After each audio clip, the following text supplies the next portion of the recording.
ಬಿಸಿಲಿನಿಂದ ಬೇಸತ್ತಿದ್ದ ಜನತೆಗೆ ತಂಪಿರಿದ್ದಾನೆ ಮಳೆರಾಯ.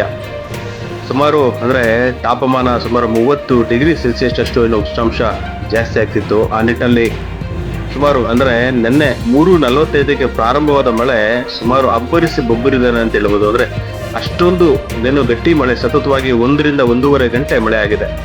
ಸುಮಾರು ಜಾನುವಾರಿಗೆ, ಹಸು ಕರುಗಳಿಗೆ, ಮೇವುಗಳಿಗೆ ಸ್ವಲ್ಪ ಏನೋ ನಿಟ್ಟುರಿಸಿ ಬಿಟ್ಟಂತಾಗಿದೆ ಅಂತ ಹೇಳ್ತಿದ್ದಾರೆ ಒಂದಷ್ಟು ರೈತರು, ರೈತಾಪಿ ವರ್ಗದವರು ಹೇಳ್ತಿರ್ತಕ್ಕಂಥದ್ದು. ಅಂದ್ರೆ ಗ್ರಾಮಾಂತರ ಸೇರಿ ದೇವನಹಳ್ಳಿ, ಹೊಸಕೋಟೆ, ದೊಡ್ಡಬಳ್ಳಾಪುರ ಸೇರಿ ಹಲವೆಡೆ ಸತತವಾಗಿ ಸುಮಾರು ಗುಡುಗು ಸಹಿತ ಮಳೆಯನ್ನ ಆಗಿರ್ತಕ್ಕಂಥದ್ದು ನಾವಿನ್ನು ನೋಡ್ತಾ ಇದೀವಿ.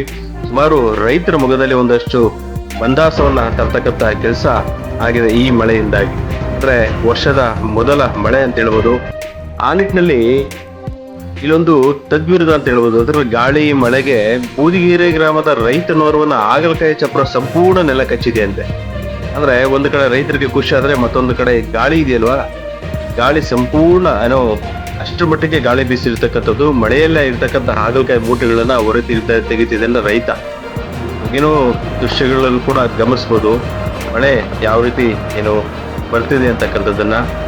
ಸುಮಾರು ತಿಂಗಳುಗಳಿಂದ ಅಂದ್ರೆ ಬಿಸಿಲಲ್ಲಿ ಬೇಸತ್ತಿದ್ರು ಜನ. ಟ್ರಾಫಿಕ್ ಅಲ್ಲಿ ಒಂದು ಕಡೆ, ಮತ್ತೊಂದು ಕಡೆ ಮೇವುಗಳಿಲ್ಲ, ಹಸುಗಳಿಗೆ ಕರುಗಳಿಗೆ ಮೇವುಗಳಿಲ್ಲ ಅಂತೇಳಿ ಸುಮಾರು ಜನ ಬೇಸತ್ತಿದ್ರು. ಮೇವುಗಳಿಲ್ಲದೆ ಭೂಮಿ ಒಣಗ್ತಿತ್ತು. ಆ ನಿಟ್ಟಿನಲ್ಲಿ ಸುಮಾರು ಏನು ವರ್ಷದ ಮೊದಲ ಮಳೆ ಅಂತ ಹೇಳ್ಬೋದು. ಇವಾಗ ಕೊಡಿ ದೃಶ್ಯಗಳಲ್ಲಿ ಕೂಡ ಗಮನಿಸಿದ್ದೇವೆ. ಇದು ಚಪ್ರ ಅಂದ್ರೆ ರೈತನವರು ಚಪ್ರ ಸಂಪೂರ್ಣ ಗಾಳಿಗೆ, ಗುಡುಗು ಸಹಿತ ಮಳೆಗೆ ನೆಲ ಕಚ್ಚಿರ್ತಕ್ಕಂಥದ್ದು. ಆ ರೈತ ಚಪ್ರದಿಂದ ಏನು ಮೂಟೆಗಳನ್ನು ಹೊತ್ತು ಆಚೆ ತರ್ತಿರ್ತಕ್ಕಂಥ ದೃಶ್ಯಗಳನ್ನು ಕೂಡ ನಾವೇನು ಗಮನಿಸಿದ್ದೀವಿ. ರೈತನ ಪರಿಸ್ಥಿತಿ ರೀತಿ ಬಂದ್ರೆ ಒಬ್ಬ ಲಾಟ್ರಿ, ಇಲ್ಲಾಂದ್ರೆ ಈ ರೀತಿ